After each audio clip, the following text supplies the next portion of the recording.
November 27 ఆశీర్వాదాలు వాటి గుండా దేవుణ్ణి చూచే కిటికీలు. జీవితంలోని భౌతిక ఆశీర్వాదాలు దేవుని నుండి కలుగుతాయి.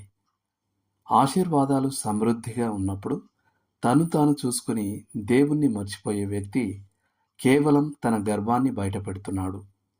నా ప్రభువా యెహోవా, ఇంతగా నీవు నన్ను హెచ్చించుటకు నేనెంతటి వాడను, నా కుటుంబము ఏపాటిది అంటూ దావీదు దేవుని ఆశీర్వాదాలకు స్పందించాడు. సమూయేలు 2వ గ్రంథం 7వ అధ్యాయం 18వ వచనం.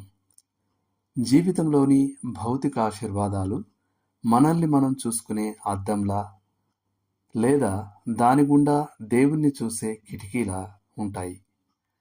అహంకారి మరియు స్వార్థపరుడైన వ్యక్తి తాను ఈ ఆశీర్వాదాలన్నిటికీ అర్హుడినని అనుకోవడమే గాక తన గురించి మాత్రమే ఆలోచించుకుంటాడు. ఆశీర్వాదాలన్నీ దేవుని నుండి వస్తాయని ఎరిగిన వ్యక్తి తన వైపు కాక ఎంతో సమృద్ధిగా అనుగ్రహించే దేవుని వైపు చూస్తాడు. ఆ మాటకొస్తే మనం దేవుని హస్తాన్ని ఓ ధాన్యపు చేనులో ఎంతగా చూస్తామో ఓ రొట్టె ముక్కలో కూడా అంతగా చూడాలి. యేసు ఓ అందమైన పువ్వులో మరియు అల్పమైన ఓ పిచ్చుకలో కూడా తన తండ్రి యొక్క మంచితనాన్ని చూశాడు. ఇదంతా హృదయానికి సంబంధించినది.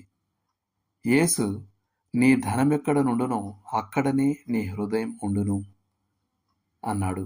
మత్తయి 6:21. హృదయానికి ప్రీతికరమైన దాన్ని కళ్ళు చూస్తాయి. మనం దేవుణ్ణి ప్రేమిస్తే మన జీవితాల్లో ఆయనకు ప్రథమ స్థానం ఉంటే మనం ఏ భౌతిక ఆశీర్వాదాలు పొందినా అవి మనలను ఆయనకు మరింత దగ్గర చేస్తాయి. ఐశ్వర్యం మన దాసుడుగా ఉంటుంది, యజమానిగా కాదు. మరియు మనం నిరంతరం ఉండే వాటిలో మదుపు చేస్తాం.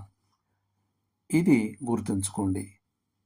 ఇహమందు ధనవంతులైన వారు గర్విష్ఠులు కాక అస్థిరమైన ధనమునందు నమ్మిక ఉంచక సుఖముగా అనుభవించుటకు సమస్తమును మనకు ధారాళంగా దయచేయు దేవుని యందే నమ్మిక ఉంచుడని ఆజ్ఞాపించుము. తిమోతికి రాసిన మొదటి పత్రిక 6వ అధ్యాయము 17వ వచనం. ఇవి కూడా చదవండి.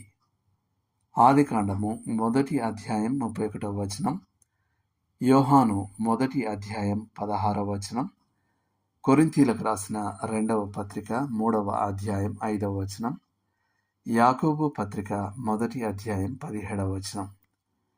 చేయాల్సిన పని.